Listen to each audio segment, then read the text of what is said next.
পানিহাটির মতন জায়গায় মানে প্রায় 1.5 বছরের প্রচেষ্টায় আমরা এখানে জায়গা পেয়েছি। জায়গা পাওয়া খুব মুশকিল, তাই জন্য একটু ছোট হয়ে গেছে হয়তো দোকানটা, কিন্তু আমরা যে শুরু করার জন্য শুরু করে দেওয়া হলো। পরে যদি আর একটু ভালো জায়গা পাওয়া যায় আমরা হয়তো শিফট করবো বড়। আর সত্যি কথা বলতে আমাদের এখানে প্রশাসনের এত চাহিদা ছিল। আমি মানে একটা নাম বলতেই হয়, যার ইন্সপিরেশন বা যার ইচ্ছেতে এটা হয়েছে, তিনি হচ্ছেন শ্রী মদনদার মানে ইচ্ছেতেই জোর করে উনি বললেন যে না না, এখন 70 হচ্ছে ফুড হাব হয়ে গেছে, আপনি যেমন করে ওখানে একটা করুন। তা আমার খুবই আনন্দ লাগে উনি আসবেন কিছুক্ষণের মধ্যে ইনঅগ্রেশনের জন্য। একদমই আমরা তো এইভাবেই আরেকটু এক্সপ্যান্ড করতে চাইছি। মেটিয়াবুরুজি আমাদের রিসেন্টলি হয়েছে গত সপ্তাহে। এইভাবেই আমরা গড়িয়াহাট একটা হবে। আমরা একটু আউটস্কার্টসে পৌঁছতে চাইছি, চেষ্টা করছি। এবার এই লাইনে তো অনেকগুলো ক্রসিং ভালো, যেমন ব্যারাকপুরটা একটা বিরাট ভাব, ব্যারাকপুরে আছে, আপনার সিটি মোড় আছে, ডানলপ আছে। এই লাইনটাই এবার দেখছি আমরা যদি আরো 3-4টে করা যায়। যেহেতু আমাদের কাছে এটা খুব গর্বের ব্যাপার, কেসি দাসের মতন দোকান এখানে আসলো। সবই খাবার দোকান এসছে, মিষ্টির দোকানের একটা আভিজাত্য কেসি দাসের নাম আমরা খুব ছোটবেলার থেকে শুনেছি। স্বাভাবিকভাবেই এলাকার মানুষের মধ্যে একটা সুন্দর আলোড়ন তৈরি হয়েছে। আমরা চাই কেসি দাস সম্পর্কে তো আমাদের কিছু বলার নেই, এটা মানুষের ব্যাপার, স্বতঃস্ফূর্ত ব্যাপার হয়ে আছে। মানুষ মানুষ মানুষ আনন্দ করুক, খুশি হোক, কেসি দাসের কাছে মানুষ আসুক এবং এখানকার মিষ্টি ক্রয় করে মানুষ আনন্দ বোধ করুক, রসশক্তি উপলব্ধি করুক, এটুকুই আমাদের বলি। Lots and lots of best wishes. এবং এত সুন্দরভাবে অনুষ্ঠানটি হলো, ছোট অনুষ্ঠান, কিন্তু ধীমান দা এমন একটি মানুষ আমাদের জন্য, মিস্টার ধীমান দাস কর্ণধার। উনি যেই প্রোগ্রামটি করেন খুব গুছিয়ে করেন এবং খুব সুন্দর করে। এই নিয়ে প্রায় অনেকগুলি প্রোগ্রাম আমি অ্যাটেন্ড করেছি, আমারও সৌভাগ্য হয়েছে অ্যাটেন্ড করার। চেয়ারম্যান স্যার এসেছেন, আমার খুব ভালো লাগলো। সকলে এসে আমরা উদ্বোধন করতে পেরেছি। It is honour of pride for me, it's something of honour. এটা আমার জন্য একটা বিশাল অনার। এবং উনি আমাকে ইনভাইট করেছিলেন, খুব মানে সকলকেই জানিয়েছেন, কিন্তু আমার আশাটা মানে I am feeling very privileged. এবং এত সুন্দর মিষ্টিও খাওয়া হলো, এমনি অন্য সময় তো খাওয়া হয় না, বাট এই ওকেশনে এলে খেতেও ইচ্ছে করে। একটা বিশাল ঐতিহ্য ট্র্যাডিশন জুড়ে আছে।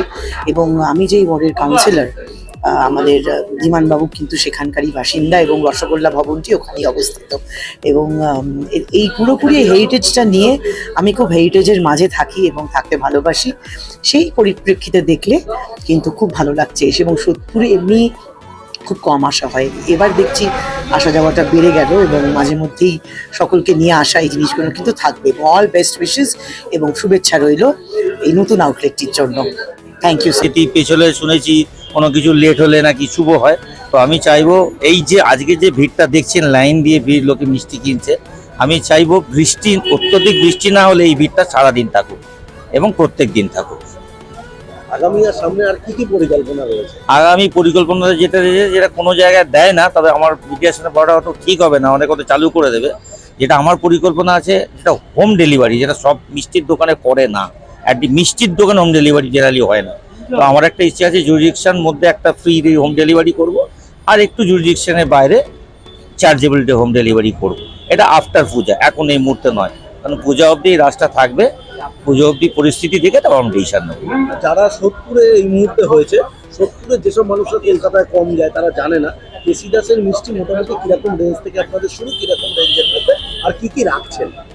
রাখতে বলতে গেলে আপনার এখন মোবাইল শেষ হয়ে যাবে কত কি মানে। মোটামুটি ধরুন এই শোরুমে 80 থেকে 85 রকম আইটেম থাকবে।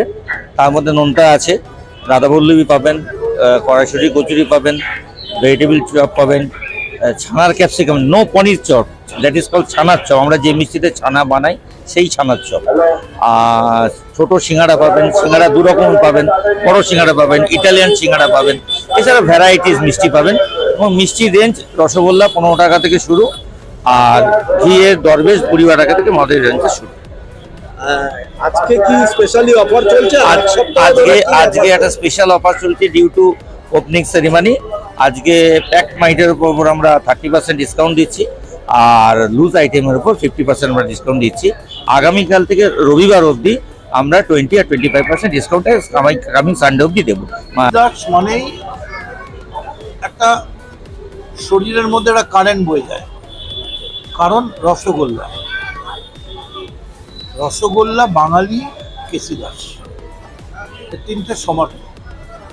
এবং এখন আমি মনে করি আমার বাড়ির লোকেদের যদি বলা যায় চলো একটা 5 স্টারে খেতে যাই, আর নাহলে চলো কেসি দাসে আমরা একটু স্ন্যাক্স খাই, এখনো বাঙালি কেসি দাসকে।